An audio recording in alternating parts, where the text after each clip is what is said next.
Olá, meu nome é Gerson Sampaio, sou psicólogo clínico especializado em psicologia clínica, na Gestalt terapia e especializado também em políticas nacional de saúde integral do LGBT. Hoje a gente está falando de um assunto é, que é um pouco antigo, né? Gostaríamos que não precisássemos falar sobre esse assunto hoje, mas é um assunto que gera muita angústia, muita ansiedade na população em geral e na população LGBT principalmente. Meu primeiro projeto, como profissional da psicologia, ele buscava atender pais da comunidade LGBT, que ia mais, e eu vi que com esse projeto eu não estava alcançando as pessoas que realmente precisavam se conscientizar do assunto, né? Aqueles pais, as mães que não aceitavam o filho, não aceitavam a filha usar roupas masculinas.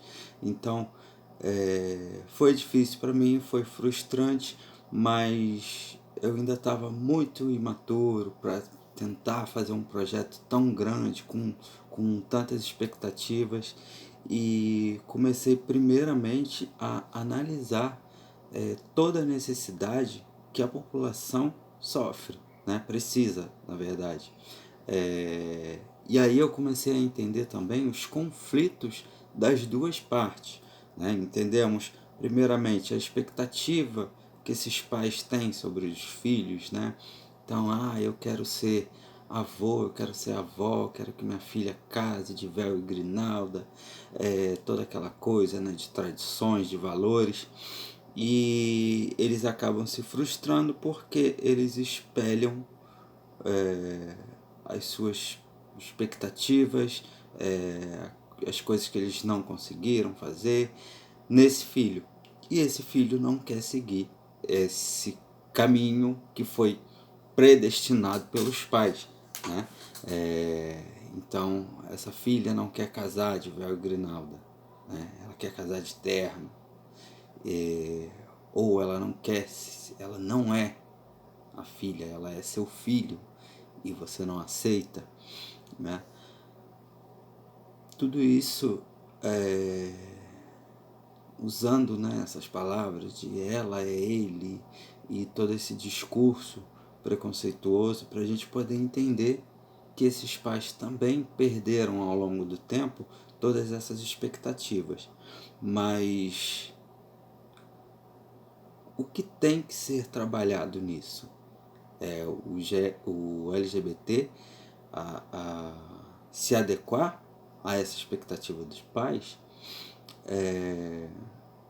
Dentro da psicologia, a gente logicamente, né, acha que isso é o que gera a insatisfação.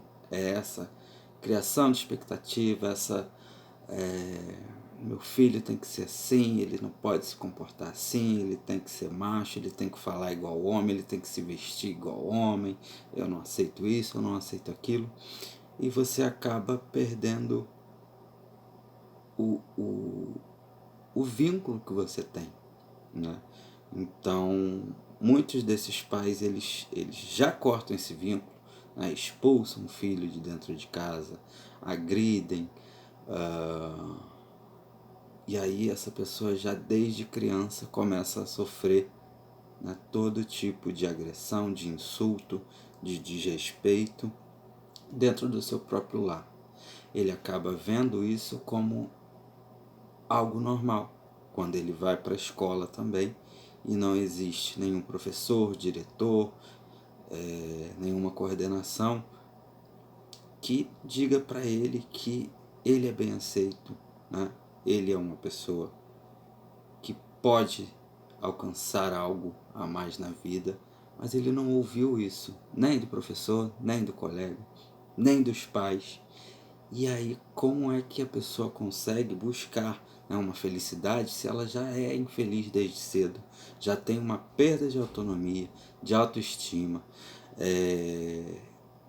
Como que fica esse sujeito para trabalhar essas questões? Se lá no começo, né, aquela pessoa com quem ele teve o primeiro vínculo dele já diz que ele não era para ser assim, né?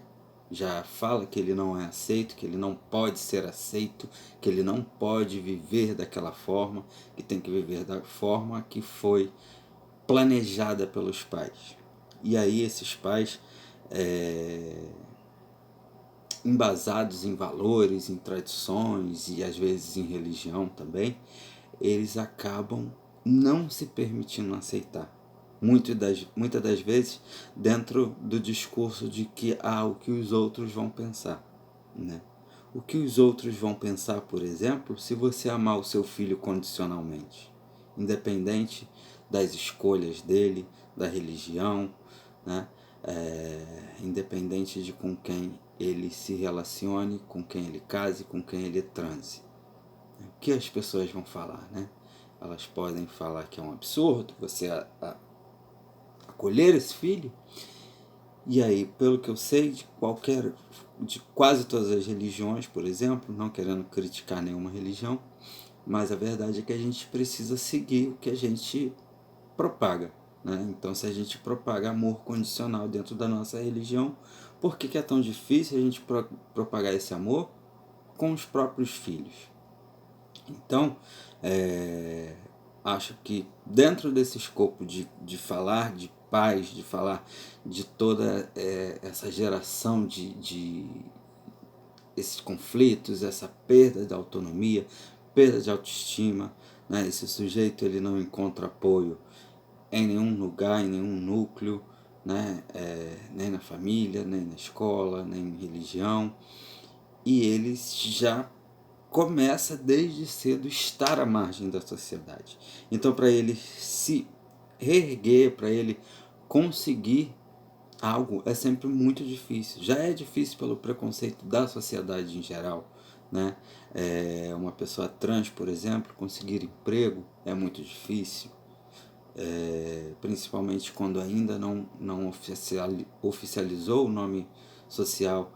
Então, as dificuldades já vêm desde o começo, e aí essas pessoas passam por mais dificuldade, cada dia fica mais difícil, né? A vida adulta já é difícil, primeiro porque já tem as marcas lá de trás, né, do que ele sofreu, dos próprios pais, irmãos, primos, da própria mãe, da não aceitação, de ser expulso de casa, de não poder ser ele mesmo, né? E muitas das vezes se mutilar, digamos, psicologicamente, porque ele precisa se adequar ou ele sai de casa. Então, de qualquer forma, para onde quer que ele vá, né, para qualquer escolha que ele faça, ele tem prejuízos, o que não o que é difícil de pessoas, né, que não passam por isso entender. Mas a gente precisa fazer essas pessoas entenderem, né? A gente precisa entender, a gente precisa lutar pelos contrapontos, né? Eu gosto de falar de contrapontos porque tem as expectativas, a gente sabe, independente de você abraçar o seu filho e assegurá-lo e dar a segurança que ele precisa, né?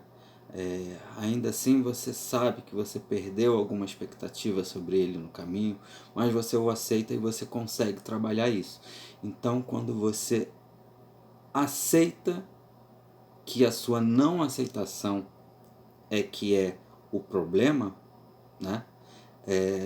Então você já abre o seu caminho para uma cura da sua homofobia.